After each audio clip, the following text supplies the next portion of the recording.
ગુજરાત રાજ્યની લાખો આંગણવાડી બહેનોના માનદ વેતન વધારા અને અન્ય પડતર માગણીઓને લઈને એક મહત્વની અપડેટ સામે આવી છે. લાંબા સમયની માંગ પછી હવે બહેનો આકરા પાણીએ જોવા મળ્યા છે. સરકાર દ્વારા કોઈ નિર્ણય ના લેવામાં આવતા આંગણવાડી બહેનો આકરા પાણીએ 16 માર્ચથી હડતાલની ચીમકી પણ આપી દેવામાં આવી છે. નમસ્કાર મિત્રો, સ્વાગત છે તમારું અમારી યુટ્યુબ ચેનલમાં. મિત્રો, આંગણવાડી બહેનોને લઈને એક મહત્વની અપડેટ સામે આવી છે. વિગતવાર માહિતી શું છે તે આપણે આજના વિડીયોમાં જોઈએ. તો સુરેન્દ્રનગરના વઢવાણ સહિતના તાલુકાના અને ગુજરાત રાજ્યના અલગ અલગ જિલ્લાઓમાં આંગણવાડી વર્કર્સ અને બહેનો દ્વારા સરકાર સામે વિરોધ નોંધાવવામાં આવી રહ્યો છે. ખાસ કરીને સુરેન્દ્રનગર જિલ્લામાં 1355 જેટલી નાની મોટી આંગણવાડીઓ આવેલી છે, જેમાં 2710 જેટલા કર્મચારીઓ ફરજ બજાવે છે. હાલના તબક્કામાં આંગણવાડીમાં ફરજ બજાવતી બહેનો પાસે ઓનલાઈન કામગીરી વધુ કરાવવામાં આવી રહી છે, જેને લઈને આંગણવાડીમાં આવતા બાળકો પર તેની ખૂબ ગંભીર અસર પણ પડી રહી છે.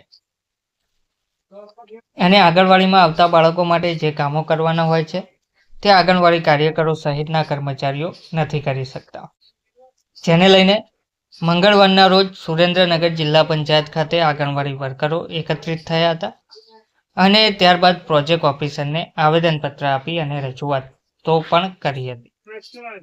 તો આંગણવાડી કર્મચારીઓનું કહેવું છે કે ઓનલાઈન કામગીરી બંધ કરાવવામાં આવે. તેમણે જણાવ્યું હતું કે એપ્લિકેશન અપડેટના નામે હેરાનગતિ કરવામાં આવી રહી છે, તે પણ સદંતરપણે બંધ કરવામાં આવે તેવી માંગ કરવામાં આવી છે અને આ મુદ્દે આવેદનપત્ર પણ પાઠવવામાં આવ્યું છે. 16 માર્ચ સુધીમાં જો નિર્ણય નહીં કરવામાં આવે તો સુરેન્દ્રનગર જિલ્લાની તમામ આંગણવાડીઓમાં હડતાલ પર ઉતરવાની ચીમકી આપવામાં આવી છે અને આ અંગે લેખિતમાં પણ રજૂઆત કરવામાં આવી છે. હાલના તબક્કામાં ઓનલાઈન કામગીરીમાં બાળકોના વજન, FRS તેમજ MMY વિતરણની કામગીરી અને ABTમાં બાળકોના ફોટા અપલોડ કરવાની કામગીરી કરવામાં આવી રહી છે અને એપ્લિકેશનો ચાલતી નથી તેવી રજૂઆત આંગણવાડીમાં ફરજ બજાવતી કર્મચારીઓ દ્વારા કરવામાં આવી છે. બીજી તરફ આંગણવાડીમાં આપવામાં આવતા ચણા સહિતની વસ્તુ જે છે તે સડેલા આપવામાં આવતા હોવાની રજૂઆત પણ કરવામાં આવી છે અને આંગણવાડીમાં અપાતી વસ્તુઓમાં ક્વોલિટી ના જળવાતા ઉબાળા થતા હોય ત્યારે યોગ્ય ક્વોલિટીની વસ્તુ જ આંગણવાડીમાં આપવામાં આવે તેવી પણ માંગ કરવામાં આવી છે. ઓનલાઈન કામગીરી બંધ નહીં કરાવવામાં આવે તો આગામી 16 તારીખથી હડતાલ પર ઉતરવાની ચીમકી આંગણવાડી કર્મચારીઓએ ઉચ્ચારી છે.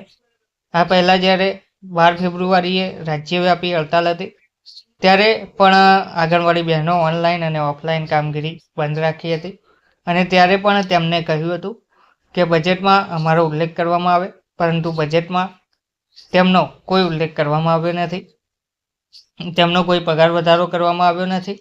એટલા માટે તેમને આવેદનપત્ર આપવાની ફરજ પડી છે.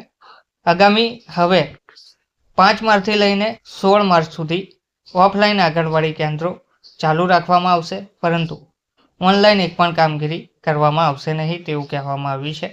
માત્ર પોષણ રેકોર્ડમાં હાજરી જ પૂરવામાં આવશે, આ સિવાય કોઈ કામગીરી કરવામાં આવશે નહીં તેવું પ્રીતિબેન ચાવડા આંગણવાડી કાર્યકરે જણાવેલ છે.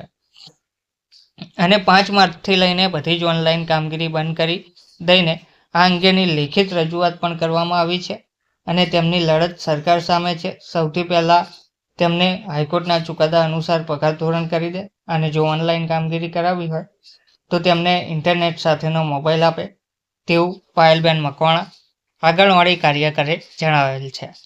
મોબાઈલ ફોન પણ આપવામાં આવ્યો નથી અને તે છતાં પણ ઓનલાઈન કામગીરી કરાવવામાં આવી રહી છે. મોબાઈલમાં અપડેટ આવે છે, પરંતુ 2022થી પગારમાં કોઈ અપડેટ સરકારે નથી આપી તેવું હંસાબેન ટાંક ખોડુ આંગણવાડી કેન્દ્રમાં ફરજ બજાવતા કર્મચારીએ જણાવેલ હતું.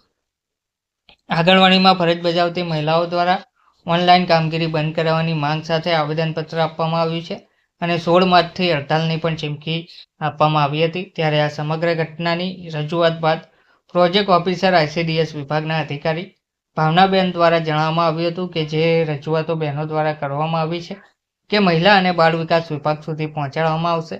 મહિલાઓને નવા મોબાઈલ મળે અને ઓનલાઈન કામગીરી વ્યવસ્થિત ચાલે તે પ્રકારની ભલામણ કરવામાં આવશે અને કામગીરીમાં પણ રાહત મળે તે પ્રકારની રજૂઆત વિભાગ સુધી કરવાની ખાતરી ભાવનાબેન દ્વારા આપવામાં આવી છે. હવે જોવાનું એ રહેશે કે આ અંગે ફાઇનલ નિર્ણય સરકાર ક્યારે આપે છે. ધન્યવાદ.